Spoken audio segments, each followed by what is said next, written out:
అంటే ఎప్పుడైతే జనసేన బలహీనపడుతుందో, ఎప్పుడైతే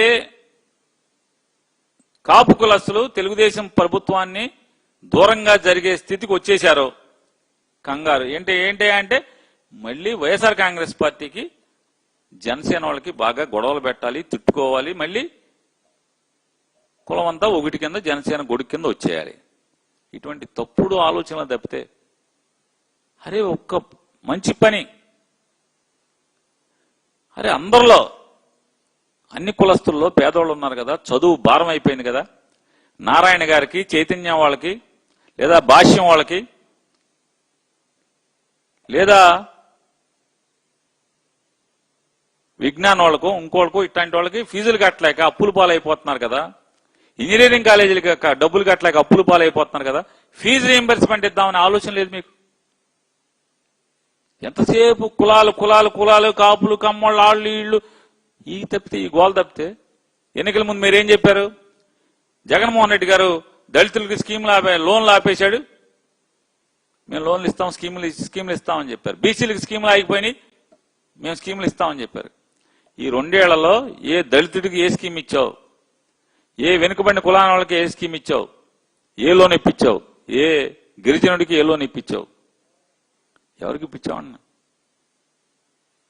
అందరినీ వాడుకోవటం తప్పితే మళ్ళీ కులాలను రెచ్చగొట్టడం. ఇవాళ ప్రశ్న అనేటువంటి ఒక యూట్యూబర్ రావణ్ గారిని తీసుకుందాం, సంఘటన తీసుకుందాం. ఏంటి మీరు చేస్తున్నది?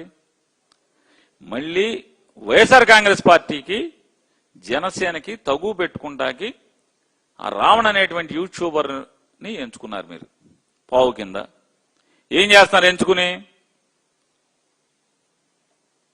నాకు కనపడేదైతే కాపులు జనసామర్థ్యం ఎక్కడ ఎక్కువ ఉంటే అక్కడ మాత్రమే మీరు పోలీస్ స్టేషన్లో కేసు పెట్టిస్తున్నారు. అదే కనపడుతుంది కదా. ఫస్ట్ కేసు ఎక్కడ పెట్టారు? పిఠాపురంలో పెట్టారు. స్టేషన్ మీదకి దొమ్మికి వెళ్ళారు, దొమ్మికి పంపించారు. నెక్స్ట్ కేసు బెయిల్ రాగానే జడ్జి గారు తిడుతున్నారు, సిగ్గులేదరా బాబు మీకు, ఏం చేస్తాం సార్, చంద్రబాబు గారు వెళ్ళమన్నారు సార్, డీజీపీ గారు వెళ్ళమన్నారు సార్ అని వాళ్ళు ఏడుతున్నారు పోలీసులు. అక్కడి నుంచి కాకినాడ రూరల్ మొరమీడరా మాకు తేటం ఏంటని జడ్జి గారు తిడతాడు. వెంటనే బయట అరెస్ట్. బందర్ ఎనుగుదురు పోలీసులండి, అక్కడి నుంచి ఎనుగుదురు తీసుకొస్తారు. ఎనుగుదురులో స్టేషన్ మీద దొమ్మి, స్టేషన్లో గోడ దూకెళ్తారు రౌడీ షీటర్లు. అది కొట్టాల్సింది కదా, ప్రశ్న రావణ్ణి కొట్టాల్సింది కదా, ఎందుకు కొట్టలేదు అని అడుగుతున్నాను. బయట అరుగు మీద కూర్చున్నాడుగా, చెక్కబల్ల మీద రావణం చిద్విలాసంగా నవ్వుతా కూర్చున్నాడు కదా, మరి అంత పోటుగాళ్ళు గోడ దూకెళ్ళిన రౌడీలు రావణ్ణి ఎందుకు కొట్టలేదు అంటున్నాను. అంటే మీ డ్రామా అక్కడి వరకే. వైఎస్ఆర్ కాంగ్రెస్ పార్టీ నిజంగా బందర్ సంఘటన చెప్తానండి. పవన్ కళ్యాణ్ ఎంత నిజంగా ఆయన అపరిచితుల్లోనేమో అది డిజార్డర్, అది సైకలాజికల్ డిజార్డర్. కానీ ఇతను మోటివేటెడ్ డిజార్డర్ ఇది, మల్టీ స్ప్లిట్ మోటివేటెడ్. ఇది తనకు తను కావాలని తెచ్చుకుంటాడు ఆయన పవన్ కళ్యాణ్ గారు. ఎందుకు కావాలని తెచ్చుకుంటున్నారంటే నేను చెప్తున్నానంటే, మొన్న ఎప్పుడైతే మొన్న రావణ్ గారిని 2వ కేసు పెట్టారో, మొన్న పొద్దున పవన్ కళ్యాణ్ గారి ఆఫీసులో అన్ని వ్యవహారాలు,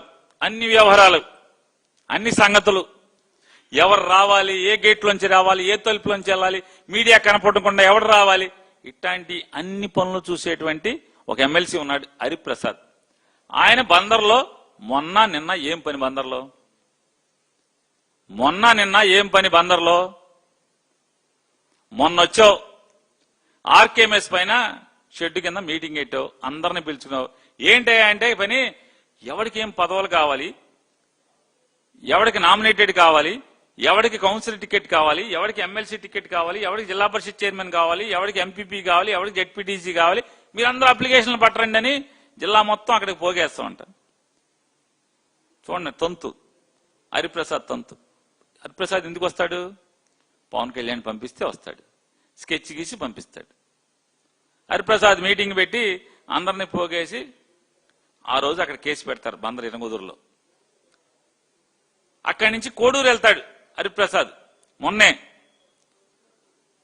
కోడూరు ఎందుకు? అక్కడ కూడా కాపులు ఎక్కువ గట్టిగా ఉన్నారు. కాపులు బందర్లో ఉన్నారు. అవినిగడ్డ నియోజకవర్గం కోడూరు. కోడూరులో కేసు అయ్యింది ఆల్రెడీ రావణ్ మీద. నెక్స్ట్ ఇప్పుడు అక్కడ బెయిల్ రాగానే ఇవాళ రాత్రికి అక్కడ పాయకరావుపేట, బందర్ నుంచి పాయకరావుపేటలో కూడా కాపులు ఎక్కువ. పాయకరావుపేట నుంచి ఇవాళ రాత్రి కోడూరు చేస్తారు, చూసుకోండి కావాలంటే. ఎక్కడ కేసు కడుతున్నా, ఎఫ్ఐఆర్ కడుతున్నా రావణ్ మీద, అన్ని చోట్ల కూడా కాపులు అధిక జనసాంద్రత ఉన్నటువంటి ప్రాంతాల్లో ఆ పోలీస్ స్టేషన్ పరిధిలో మాత్రమే కేసులు కడుతున్నారు. ఎందుకని? ఒకటి స్టేషన్ మీదకి వెళ్ళి దూకుడికి వెళ్తాకి జనం కావాలి, అమాయకులైన బకరాలు కావాలి. వైసీపీ వాళ్ళతో గొడవలు పడాలి, మళ్ళీ జనసేనకి వైసీపీకి తగులు కావాలి, ఫ్రిక్షన్ కావాలి. తద్వారా మళ్ళీ వీళ్ళందరూ కూడా పవన్ కళ్యాణ్ వెనక్కి చేరిపోవాలి. చంద్రబాబు నాయుడు యొక్క తప్పుడు కుట్రలు తప్పితే వేరే ఏముందంటున్నాను. పోలీసులు సిగ్గుపడరా అని అడుగుతున్నాను. ఐపీఎస్లు చదువుకున్నారు. పోలీస్ స్టేషన్ల మీద దొమ్మి వస్తే రౌడీ షీటర్లు పోలీసులు ఏం చేస్తున్నారు? అంటున్నా.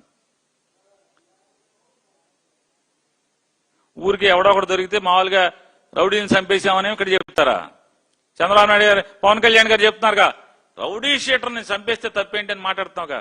మరి నీ రౌడీ షీటర్లు పట్టపగలు పోలీస్ స్టేషన్ మీదకి కస్టడీలో ఉన్నటువంటి ఒక ముద్దాయిని చంపటాకి యత్నిస్తా ఉంటే నీ సలహా మేరకే నేను నరసాపురం ఎమ్మెల్యేకి బందర్లో పనేంటి అని అడుగుతున్నాను. నరసాపురం ఎమ్మెల్యేకి ప్రభుత్వ విపత్రం, బందర్లో అతని పనేంటి? బందర్ ఎందుకు వచ్చాడు? ఒక ఎమ్మెల్సీ, ఒక ఎమ్మెల్యే మొత్తం ఆర్గనైజ్డ్ గా నిన్న కృష్ణరావణ్ణి జీబేకి బస్సు ఎక్కించి పంపించే వరకు వీళ్ళందరూ బందర్లోనే ఉన్నారు. బస్సు ఎక్కించి హాస్పిటల్కి పంపించాక మాత్రమే, కోర్టుకు పంపించాక మాత్రమే హాస్పిటల్కి వెళ్ళి వీళ్ళందరూ కూడా ఖాళీ చేసి వెళ్ళారు ఆర్కేఎంఎస్ ని. దీన్ని ఏమంటారు చెప్పండి? పవన్ కళ్యాణ్ గారు ఇన్ని కోణాలు అంటే నారా చంద్రబాబు నాయుడు గారు పవన్ కళ్యాణ్ ని, కాపు కులాన్ని ఏ రకంగా వాడుకుందామని ప్రయత్నం చేస్తున్నాడో మనకు అర్థం అవుతుంది కదా. ఎన్ని సాక్ష్యాలే కదా. పోలీసులకు చావుందా అని అడుగుతున్నాను. చావు ఉంటే మీ స్టేషన్ మీదకి, మీ కస్టడీలో ఒక ముద్దాయిని చంపటాకి మీ స్టేషన్ మిమ్మల్ని తన్ని తోసి పడదోసి మిమ్మల్ని తొక్కుకుంటా స్టేషన్ గోడలు దూకి లోపలికి దూకితే ఒక్కడి మీద ఏమన్నా ఎఫ్ఐఆర్ అయిందా? 302, 307 కట్టారా అని అడుగుతున్నాను. మిమ్మల్ని పోలీసు విధులకు ఆటంకం కలిగించారని కానీ, అయితే మిమ్మల్ని హత్యాయత్నం చేశారని కానీ ఏమన్నా జరిగిందా అని అడుగుతున్నాను. ఒక్క కేసైనా ఎఫ్ఐఆర్ అయిందా? కట్టారా? ఎవరి మీదన్నా? పిఠాపురంలో కట్టారా? ఎక్కడ కట్టారు? బందర్లో కట్టారా? ఈరోజు పాయకారావుపేటలో కడతారా? రేపు కోడూరులో కడతారా? సరే, ఏ కులమైనా ఒకసారి మోసపోద్ది, 2 సార్లు మోసపోద్ది చంద్రబాబు నాయుడు గారు. ఆఖరికి మీ కమ్మాలైనా సరే